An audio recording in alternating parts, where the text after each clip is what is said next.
Hello, my name is Nitin Pradhan, and today we're going to discuss government sales.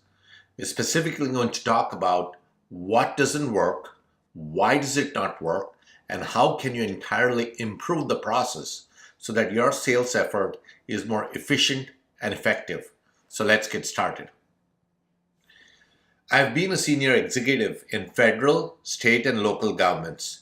I am the co-founder of Scale Up USA Growth Accelerator, and our focus is on building great American businesses. I was the Chief Information Officer for the US Department of Transportation, USDOT, where I had oversight of $3.5 billion in annual acquisitions portfolio. I had oversight of over 3,000 employees, 10,000 contractors, and 200 major IT systems. It was then that I got to witness a number of folks from businesses coming and pitching to me their products and services. On an average, I was meeting 1 to 2 companies a day, and I was there in this position for about 4 years. So I met over 1,000 companies. And when these people pitched to me, I got to see the very best, the good, the bad, and the entirely ugly. And based on all this information and all this, firsthand interviews and research that I did around this particular topic, I've come to summarize that there are certain things that work really well in a sales process and certain things that do not. And I want to sort of discuss this in this particular discussion here. So let me first talk about the federal opportunity. The federal opportunity is very, very large. It's over $1 trillion. It's roughly about $1.1 trillion if you want to get precise. And about 60% of that is in grants and 40% of that is in contracts. One important note here, the federal government is the largest marketplace in the world. It's what we call Fortune number 1. And, if you're a business, you should look at both contract and grant opportunities. Somehow there's a misconception that grants are really not for private businesses. There are lots and lots of grants which private businesses are eligible, and therefore you should look at them. Now let's talk about some other interesting topics. And this is something interesting which I thought I would discuss here. There are roughly about 28 million businesses in US. Of that, about 136,000 or less than 1% are registered to do business with the federal government. That's right, less than 1% of all the businesses in US are registered to do business with the federal government. Herein lies the opportunity. 99% of the businesses are not doing anything with the federal government. So if you are one of them, this is the time to jump in. Now, of this 136,000 businesses, roughly about 10,000 of these are aggressively and actively supporting all kinds of efforts to go out and win federal contracts and grants. So these are the very active ones. And again, these are the 10,000 businesses which are pretty much sharing the $1 trillion in opportunities the government is putting out. Now, let me start talking about some of the traditional sales techniques and why they do not work. And again, my experience is based on, the hundreds of sales calls that were made to me as, in federal government, in state government, and local government.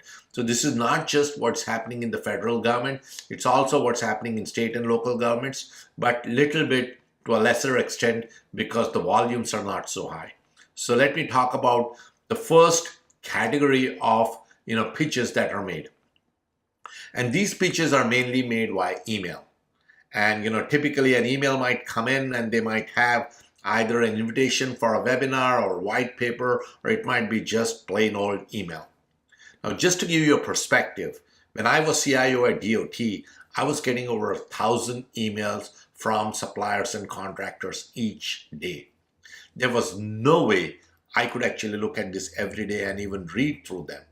And so I had actually an assistant who was doing this for me.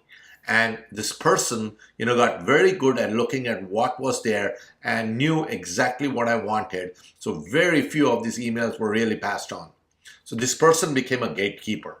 So it was almost impossible to get past this gate unless you knew precisely what I wanted. So therein lied the problem. There was a gate and most of the people could not get through this gate. Now, of course, if there is a webinar invitation attached to that email, now if you don't have time to look at emails, what's the chance that you're going to register for an email and actually listen to it throughout, the entire process? So the webinars generally do not work unless there's a precise match between what is being sold and what is being bought. Now, again, the issue with webinars is that it's difficult to attract people to register for them. If you register for them, it's even more difficult to actually get them to attend the webinar.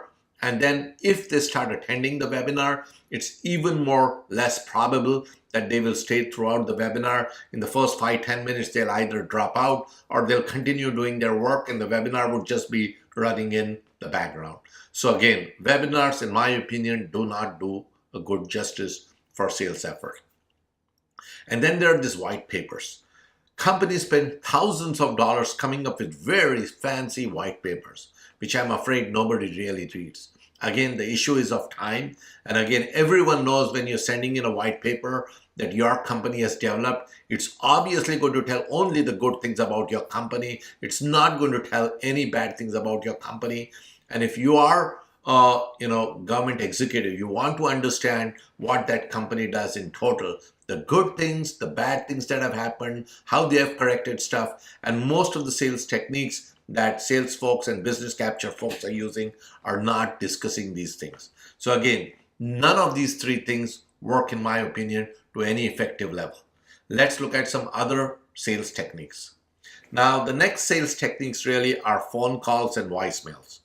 Now, again, I must tell you that the phone calls that we get every day, when I was CIO at DOT, were much lesser than the emails. There are probably 100, 200 phone calls that we are getting every day. Again, there's no way I was going to answer this. There's somebody who was answering them. That person was the gatekeeper. Again, unless there was a match between what you're trying to say and what we needed, there's very little chance that anything will happen with your phone calls. Now, some of the folks, some of the sales folks, the business capture folks, would actually call late in the evening or early in the morning, hoping to get me when the assistant was not there. And we had made provisions so that that didn't happen. Some of them actually got my direct number from somewhere and tried to leave me a long voicemail message. And that was very, very irritating, because if you're looking at your voicemails early in the morning when you've got to office and you have 20, 30, 40 voicemails there, and 20 of them or 30 of them are really sales calls, you're really wasting my time there. And it didn't really look good. It wasn't really reflecting well on the companies. So again, this whole technique of phone calls and voicemails, in my opinion, did not work well. Now, the next technique is really making a personal sales call. And, when you make that sales call, either you can actually do a live demo or you can do some kind of a link that you can send for a recorded demo. So there are lots of things that you can do. Again, my experience has been, you typically get about half an hour to sort of meet an executive in government and talk whatever you want to talk. And most of the pitches were not well done. They were talking about essentially how great their company was, how everything they did was absolutely great. They never had any problem and they could solve any problem that I had. That was essentially the pitch that most of the companies were giving. It was most unrealistic of kind of pitches that we are listening, and you could easily listen through and find that this is a complete sales pitch. It was not honest, and it's all opinion and pitches that were being made there. Now, we got always some really interesting questions. I mean, one of the most common questions that we got was, what keeps me up at the middle of the night? Now, who cares? I am interested here to come in and do my government job. I have some specific duties that I'm trying to do, and there are ways you can find out exactly what I'm interested in. And you don't take that effort and you come in and you start asking me some silly questions, that's not going to go anywhere. Now, of course, sometimes the sales calls go well, a very small number, and you may be called in for a follow-up demonstration or a live demo or some kind of presentation. And this is an interesting activity because the fact that you have been called there is very, very interesting. Very few people get that opportunity. But live demos by their nature are very, very complex because you have a lot of difficulty getting to that stage. And if you get to that stage, you're going to have 10, 12 government executives. They each have different perspectives. They have each a different interests. For example, in IT, somebody might be interested in the architecture part. Somebody might be interested in the pricing. Somebody might be interested in security. And so when you're pitching that demo, you're trying to go out and sort of cater to this entire group. You have only half an hour or an hour to sort of pitch. And the chances are somebody asks you a question and you go on trying to answer that. It goes into a tangent and you don't really address the entire demo. And the rest of the people think that there's not much in that particular product or service. So live demos, in my opinion, are good if they really go well. But in my opinion, again, from my experience, most of them do not go well. The people who are pitching are not really experts in it. Many times they stress a topic which is not relevant. And so again, you have to be careful with the live demos. Certainly you should not send people who are not good at giving demos. And time and again, I've seen that happen.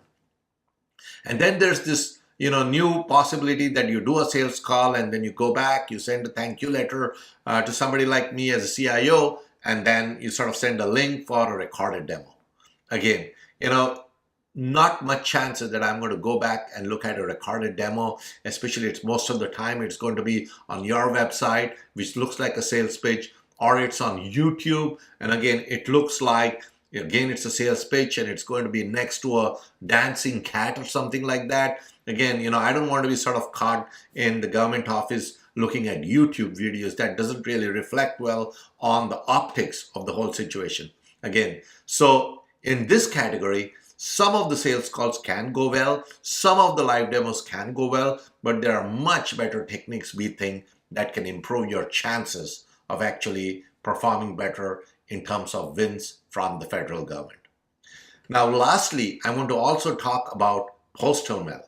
A lot of people send Postal Mail. That number has slowly dwindled as years have gone by, but you would still get 15, 20, pieces of mail every day. And those kind of pieces of mail normally would have some kind of brochure, a nice letter, sometimes there's a book attached, sometimes there's a white paper, those kind of things are coming in. Again, the problem with this situation is because of the letter bombs and the chemicals that come in through postal mail.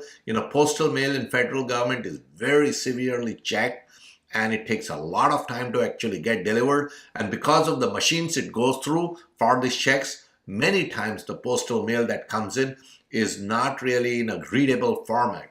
So I would really avoid that unless you knew you had a mechanism to sort of get it in there. Now again, if you're going to attach a white paper with it, it's not going to really work out because again, there's really no time to read white papers. And essentially, if you are going to send me some material that I want to read and sort of make a judgment on your behalf, you need to make sure that I've actually gained trust on your company, in your presentation, in your product. If I don't have that trust initially, then the problem is that anything you send to me is going to look like a sales pitch, and I'm going to be very skeptic after whatever has been sent to me. So sort of keep these things in mind as you go out and approach the federal government. So now let's talk about some of the interesting areas in resource utilization. And so I've sort of done some research on what it costs to have a sales executive in and around Washington, D.C. marketing to the federal government. It roughly seems to be costing about $200,000 per year. That's a fairly costly amount. One sales executive is not going to cut it.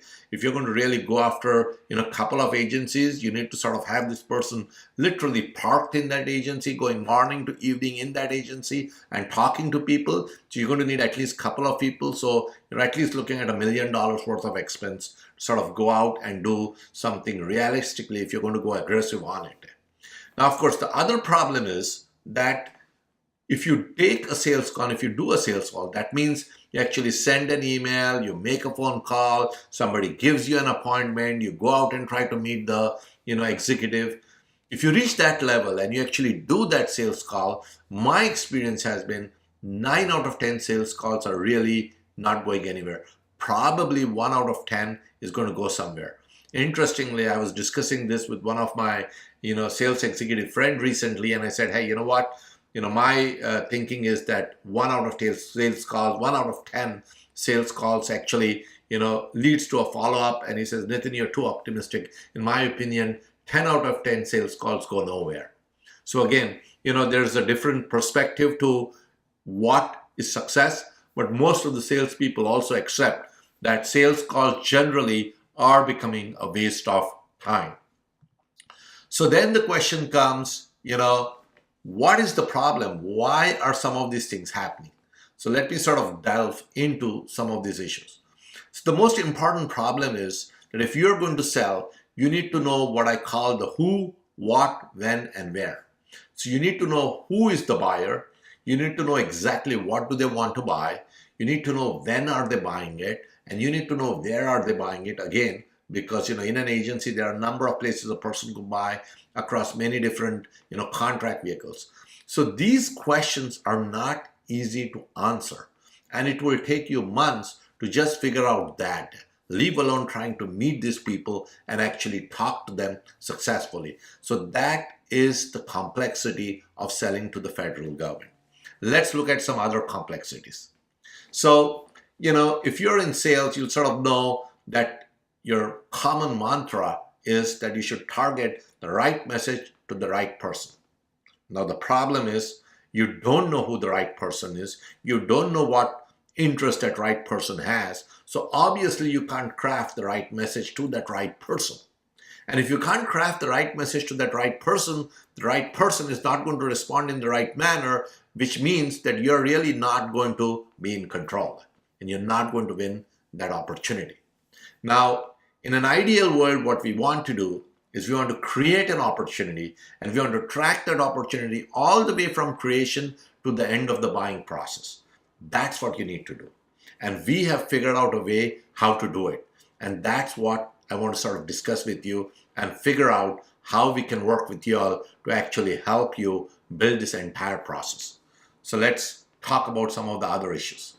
Now, before I get into the unique process that we have sort of created, what I want to do is sort of inform you that we have a full-fledged program called the Federal Business Accelerator program that gets into a number of the issues that I'm going to discuss here. So you should look at that particular program, especially if you find what I'm discussing here interesting. So, I want to start off with the Washington Post slogan that they had. And the slogan was, if you don't get it, then you don't get it. It was essentially a tagline for their ads, and you might have heard that. And I really believe that particular tagline is so relevant if you're going to do business with the federal government. And here are a couple of the things that people just don't get. So first of all, many of the sales and business capture folks do not understand government needs. They really are looking for RFPs and trying to figure out what the needs are, the underlying needs and where they came, they have no idea. So understanding the government needs is a problem. The next thing, they don't understand the budget process. They don't understand how the money gets allocated, where the money gets allocated, how is it spent, and that's critical if you're going to be a salesperson. The third thing they don't understand is really the evaluation process. Now, they might understand it superficially, so they might know, hey, you know what, an RFP is put out and you submit a proposal and go out and do stuff. But what is really happening internally? How is the selection happening? What is the dynamics that's going internally within that agency, from all the way from understanding the need to defining a clear requirement to actually finding the right product or service and then buying it? How does that really happen? Most of the folks have really no clue on it. And then, of course, there's this whole issue of internal politics. There's a lot of office politics that's going on internally within the agencies that affects the evaluation process, and it might be different for different agencies, but understanding that is very, very critical. And that's why, sometimes people say, hey, he's an incumbent, they're going to get the order, or she's an incumbent, they're going to get the order. The reason they get it is because they understand some of the internal evaluation processes. They understand some of the internal politics. It's not necessary that they have other advantages, but if they understand what's happening internally within an agency, it's going to tremendously help you. And that is why, if you sort of look at the program that we have, we talk a lot about what's happening internally, and you should actually understand that, because it's going to help the way you're going to market into the government. The next thing that you need to understand is, and most people don't, is the workload that the government folks are carrying. There's a tendency to feel that government work is very easy work, this 9 to 5 kind of job, and nothing can be true, especially at senior levels. Now, of course, there might be some folks who are really not working hard, but majority of the folks really work hard. There's lots of workload there. It was very common for me to have back-to-back meetings. It was very common for me to have meetings adjacent to each other, or have actually parallel meetings, so I could decide at last moment whether I want to do a meeting A or a meeting B. So there are all of those complexities, and you need to be able to understand those complexities and define your message and pitch accordingly. And then finally, what I also want you to understand is, if you don't understand the incumbent infrastructure, you're going to be in deep trouble, which means you need to understand the internal people philosophy. You need to understand the internal processes, the internal products and services that already exist, because all of those are going to have an impact on what you're selling. So again, if you don't get it, then you don't get it. And that's why I suggest you should look at the full program, because that's going to talk about some of these issues in great detail. Now, I also want to talk about the government buying mechanics. And this is something, interestingly, a lot of sales folks just don't understand. They think they're going to just meet the person, maybe they'll meet a CIO, they're going to pitch a technology product to them, the CIO is going to like, and that's it, it's done. It's not that simple. Obviously, there are a number of things that are required before a government can buy, but I've sort of shown the 4 major ones which are absolutely critical. First one, you need to make sure that the buyer is interested in buying whatever you're selling. If the buyer is not interested in your product or service, no amount of sales is going to help you. You might as well go and try somewhere else. The second part, you need to have funding for buying that particular area of product or service. If you have funding in some other category, very difficult to move it into the right category. So you need to understand where the funding is, under what category it is, and some of that discussion is very important. The third thing, this is very critical, most people don't understand it. The buyer needs to have the right authority to buy the right stuff. Again, if you don't have the authority to buy a particular thing, then you're going to have difficulty, convincing and buying a particular product. So the buyer needs to have that authority, and many times the buyer does not have the authority. They might meet you, they might talk to you, discussions might happen, but if the authority is not there, then it's going nowhere. And then finally, they need to have the vehicle for buying. If they don't have the contract vehicle for buying, then the process is going to be very lengthened, and that is going to have an impact. So I want you to just keep in mind that government buying mechanics are critical. There are more things that actually come in play here, but these are at least the very basics ones that you need to keep in mind. So now that we have discussed some of the complexities and some of the issues, I want to start discussing what is the modern way for selling to the government. And we have this plan laid out here, and it looks very simple and straightforward here, but trust me, it took me years to figure out that this is what was happening internally for successful sales. And in my opinion, when it was happening and when I watched it, it was more organic, it was not defined, it was not structured, it was just happening. And when it went through this process, things were becoming successful, and I sort of latched onto it and I said, hey, if it's happening organically, can I create the process to actually implement this inorganically? And that's what we have done. So here are the 6 steps that we take in trying to help you to actually grow and build your sales business in the government. So the first step, you need to target learners. If you're going to target people who are not interested in learning, the chances are they are not going to listen to your product or service pitch. They are not going to understand it in great detail, and you're going to waste your time. So understanding who the learners are is very, very important, and targeting them is very important. Again, it is not easy. Just because you go to a senior executive means nothing. That person may not be a learner and all your effort may be gone. Next, you need to be able to build trust, and you need to be able to build interest in that particular learner. So, you find the learner, and then you have to create some kind of mechanism where that person gets interested in your product or service. Now, we have a specific way we are doing it, which I'm going to talk later. But essentially what you're doing is you're building a champion for your product or service. That is very, very critical. Now, of course, the next step number 3, doesn't help just having one champion in a large oasis of government. You need to have a community of interest. So you need to have multiple champions in various strategically located positions across the federal government.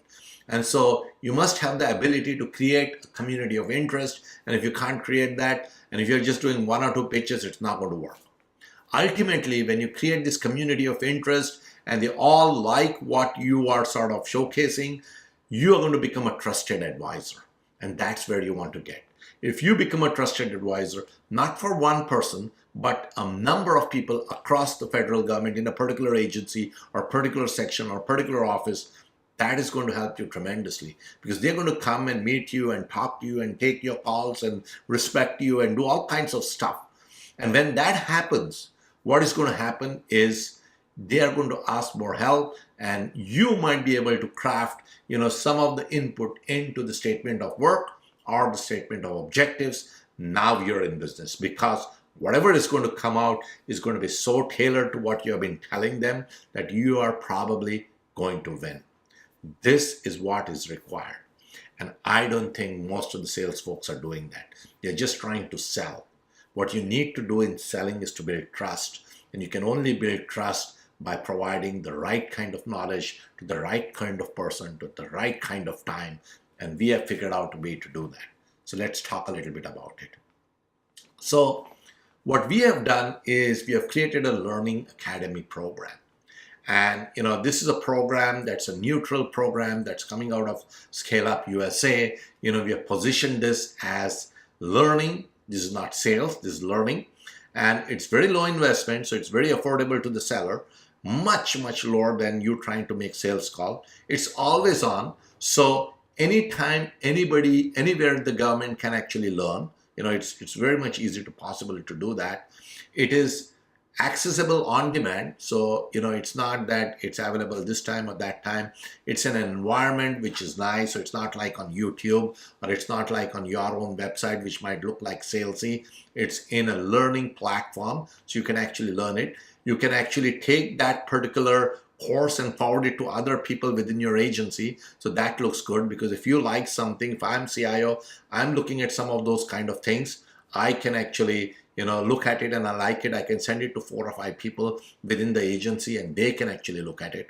Now, the other interesting part, and which is very powerful, is you can actually track engagement. So if you get this course, the link to this course, and it looks pretty, the way we have defined it, and you sort of register, you have to register, sort of take in, it's a quick registration. It takes, 10 seconds. But if you register for this course, we know who you are. And if you forward this course and somebody else registers, you know who else registered. And once they register, we can not only track who has registered, but we can track what topics of interest they are looking at. Because the way the Learning Academy is set up, it's chapter by chapter. And we help define the right kind of chapters to make it a great educational experience for the government folks. That's our expertise. So we sort of do that with you.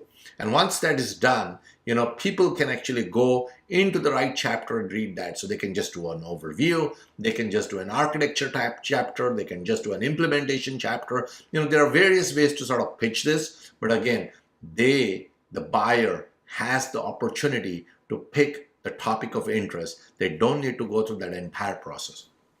Now again, this whole entire academy is neutral and trusted, because we are making sure, we Scale Up are making sure that This is not a sales pitch. We absolutely will talk to you and convince you that you should not do a sales pitch. Because as soon as the buyer thinks that this is a sales pitch, you know what they're going to do? They shut it off and they're not going to listen to you.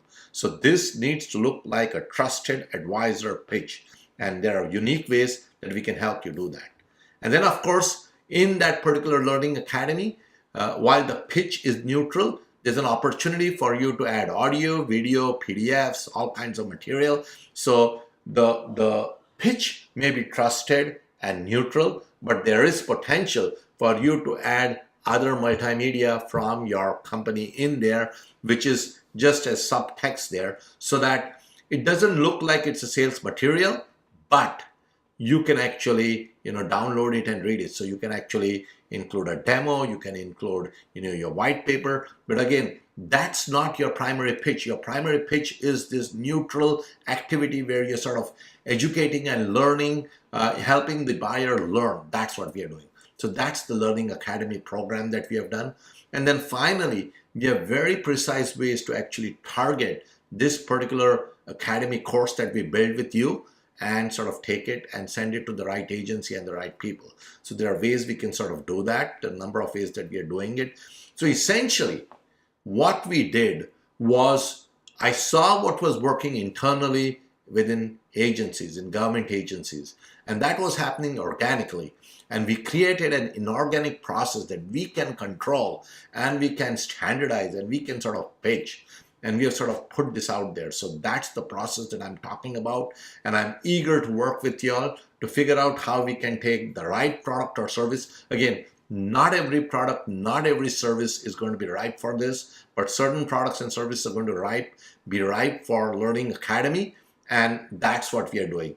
Because remember, if you get in there and you become a trusted advisor, so if you're a trusted advisor for an item A, the chances are they're going to ask you about item B if it's related to. They're going to ask about item C. So the big issue is to become a trusted advisor.